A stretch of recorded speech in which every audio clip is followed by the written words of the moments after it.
Assalomu alaykum hurmatli vatandoshlar va odatdagi yangiliklarimizni boshlaymiz.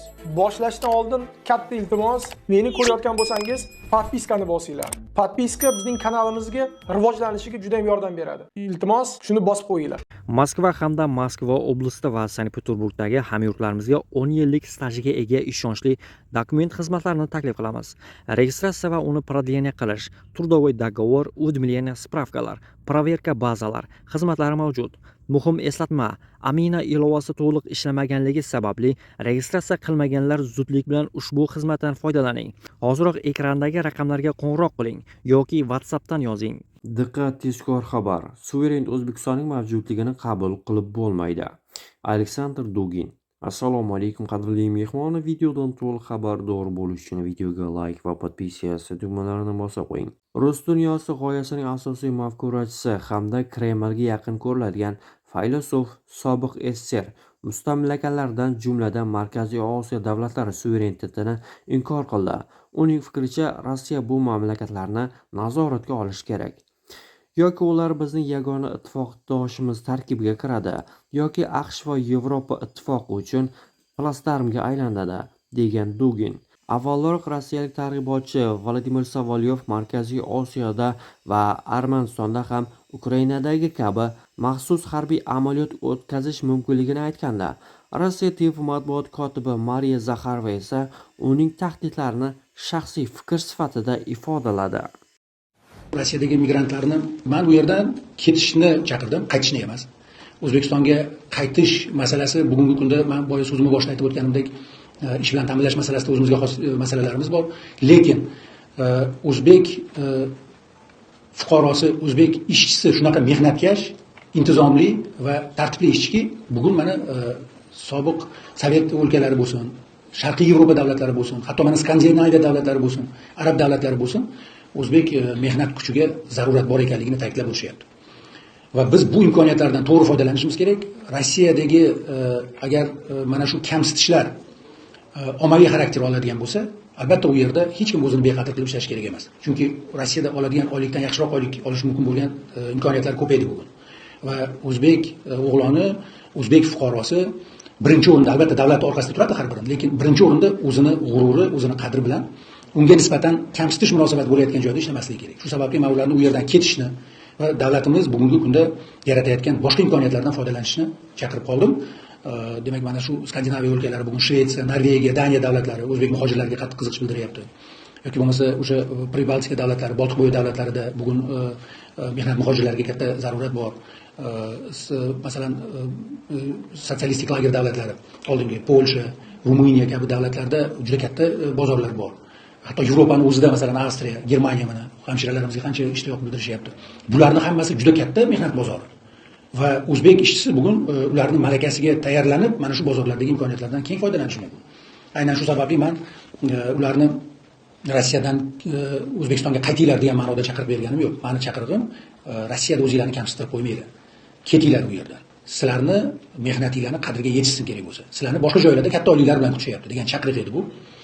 Va shu chaqiriqni yana bir marta takrorlamoqchiman. Hech qayerda o'zbek o'zini xor qildirib qo'ymasligi kerak. Chunki o'zbekning mehnatkashligiga, o'zbekning sadoqatliligiga, o'zbekning tartibiga bugun dunyo mehnat bozorida katta ehtiyoj bor. Rossiyaning Vladivostok shahrida O'rta Osiyo davlatlaridan birining 23 yoshli fuqarosi maktab o'quvchisiga jinsiy mazmundagi materiallar va xabarlar yuborgani hamda u bilan birga yashashni taklif qilgani uchun u qo'lga olindi. Bu haqda mamlakat tergov qo'mitasi xabar berdi. Qizchaga g'alati xabarlar kela boshlagach, u javob bermagan. Keyinroq maktab o'quvchisi erkakka hali 18 yoshga to'lmaganini aytib, unga yozishni to'xtatishni so'ragan. Erkak suhbatdoshining yoshini bilsa-da, baribir uning e'tiborini qozonishga uringan. U rus tilida qizchaga muhabbat izhorlari yozgan va birga yashashni taklif qilgan. Shuningdek, u qizchaga jinsiy mazmundagi materiallar ham yuborgan. Oxir-oqibat voyaga yetmagan qiz xabarlar kelishi to'xtamaganligi sababli politsiyaga murojaat qilgan. Gumonlanuvchi shahardagi umumiy ovqatlanish shoxobchalaridan biridagi ish joyida qo'lga olingan. U so'roq qilish uchun vaqtincha saqlash izolyatoriga olib ketilgan. Tergov qo'mitasi Jinoyat kodeksining 135 moddasi axloqsiz harakatlar bo'yicha jinoiy ish qo'zg'atgan. Gumonlanuvchi 2003-yilda tug'ilgan erkak ekani aniqlangan. Ijtimoiy tarmoqlarda tarqalgan xabarlarga ko'ra, erkak O'zbekiston fuqarosi bo'lgan, ammo bu ma'lumot rasman tasdig'ini topmagan. Shavkat Mirziyoyev Shvetsiya, Daniya va Norvegiya bilan kelishuvga erishib, fuqarolarimizni yuqori daromadli ish o'rinlariga yuborish mumkinligini ta'kidladi. Masalan, norvegiyalik ish beruvchilar shu yilning o'zida 3000 fuqaroni o'zlari o'qitib, ularga Yevropa standartlari asosida sertifikat berishga tayyorligini bildirgan. Shvetsiya esa grant ajratib, ijtimoiy xodimlarni tayyorlash va joriy yilning o'zida 500 nafarni ishga olishni taklif bermoqda. AQShdagi elchimizga ushbu davlatda mavsumiy ishlar jalb qilinadigan davlatlar ro'yxatiga O'zbekistonni kiritish bo'yicha muzokaralar o'tkazish topshirildi. Moskvadagi kuchli qorga kommunal xizmatlar dosh berolmayapti va bu tasodif emas. Yillar davomida Markaziy Osiyodan kelgan migrantlar ko'chalarni tozalash yukini yelkalariga olgan edi. Ammo ommaviy reydlar, deportatsiyalar va xavfsizlik tahdidlari haqidagi vahimalardan so'ng ularning ko'pchiligi ketdi. Biroq ko'chalar o'zidan o'zi tozalanib qolmas ekan. Ularning o'rniga olib kelingan hidlar bunaqa katta qorni ko'rib ko'chaga chiqa olmay qo'yishdi. Noiloj mahalliy aholining o'zi belkuraklar bilan tashqariga chiqdi. Avtobuslar, mashinalarni qordan kavlab olishdi. Kommunal xizmat xodimlarini la'natlashadi. Ayrimlari yaqindagina Markaziy Osiyoliklarga chamadon, vokzal, uy deb baqirganliklarini eslashmoqda. Qozog'istonda 18 nafar o'zbekistonlik yo'lda buzilib qolgan avtobusdan evakuatsiya qilindi. Tyumen-Toshkent yo'nalishi bo'ylab harakatlanayotgan avtobus Mamlyut tumanida buzilib to'xtab qolgan. Tyumen-Toshkent yo'nalishi bo'yicha harakatlanayotgan avtobus Mamlyut tumanida buzilib qolgan. Qutqaruvchilar barcha yo'lovchilarni evakuatsiya qilib, isitish punktiga yetkazishgan. Ma'lumotlarga ko'ra, yo'lovchilar orasida jabrlanganlar yo'q, deyiladi xabarda.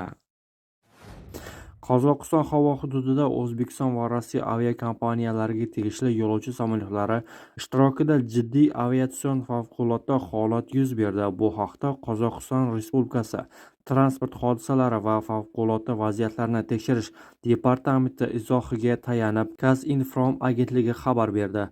Qayd etilishicha, hodisa 10-yanvar kuni ertalab Shimkent hududiy dispetcherlik markazi nazorat hududida sodir bo'lgan. Hozirda holat bo'yicha maxsus tekshiruv boshlangan. Departamentga ko'ra, Shimkent hududiy dispetcherlik markazining A2 sektori nazorat hududida O'zbekiston Airways aviakompaniyasining Termiz-Moskva yo'nalishidagi reysi hamda Pobeda aviakompaniyasining Vunuk va Samarqand yo'nalishidagi reysiga xizmat ko'rsatish vaqtida aviatsiya hodisasi yuz berdi. Idora tasnifiga ko'ra, ushbu holat jiddiy aviatsiya favqulodda holati sanaladi va u vakolatli organ tomonidan majburiy tartibda tekshiruvdan o'tkaziladi. Tekshiruvni o'tkazish uchun Transport vazirligida maxsus komissiya tuziladi. Umid qilamizki, Solovyovning chiqishi Rossiya rahbariyatining fikri emas. Qudratxo'ja Vladimir Solovyovning to'g'ridan-to'g'ri efirda avval qog'ozga o'rab kelingan narsani ochiq aytdi. Katta siyosatda ovoz chiqarib aytilgan fikr endi falsafa emas. Bu amalga oshirishi mumkin bo'lgan harakatlarning repetitsiyasi. Bu haqda O'zbekiston Jurnalistika va ommaviy kommunikatsiyalar universiteti rektori Sherzodxon Qudratxo'ja o'zining Telegram kanalida yozdi. Uning fikricha, bunday efirlar jamiyatni urush g'oyasiga bosqichma-bosqich tayyorlash funksiyasini bajaradi. Shuningdek, bu chiqish Rossiya oliy rahbariyatining ramziy pozitsiyasi emas, balki ichki auditoriyaga qaratilgan navbatdagi propagandik chiqish ekanligiga umid bildirdi.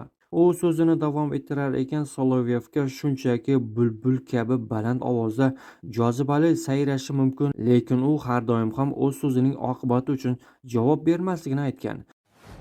Rossiyalik telejurnalist Sovalyov Markaziy Osiyo va Armanistonda ham maxsus harbiy operatsiya amaliyotini o'tkazishga chaqirdi. Jurnalist Armaniston hamda Markaziy Osiyo Rossiya uchun Suriya yoki Venesueladan ko'ra muhimroqligini aytib, ularni yo'qotish ulkan muammo bo'lishini ta'kidladi. U shuningdek Markaziy Osiyo mintaqasini bizning Osiyo deb atadi. Xalqaro huquq ham, xalqaro tartib ham biz uchun ahamiyatsiz. Agar milliy xavfsizligimiz Ukraina hududida maxsus harbiy operatsiya o'tkazishni taqozo qilgan bo'lsa, xuddi shu mulohazalardan kelib chiqib nima uchun biz o'z ta'sir doiramizdagi boshqa hududlarda ham maxsus harbiy operatsiyalar boshlay olmasligimiz kerak, degan u.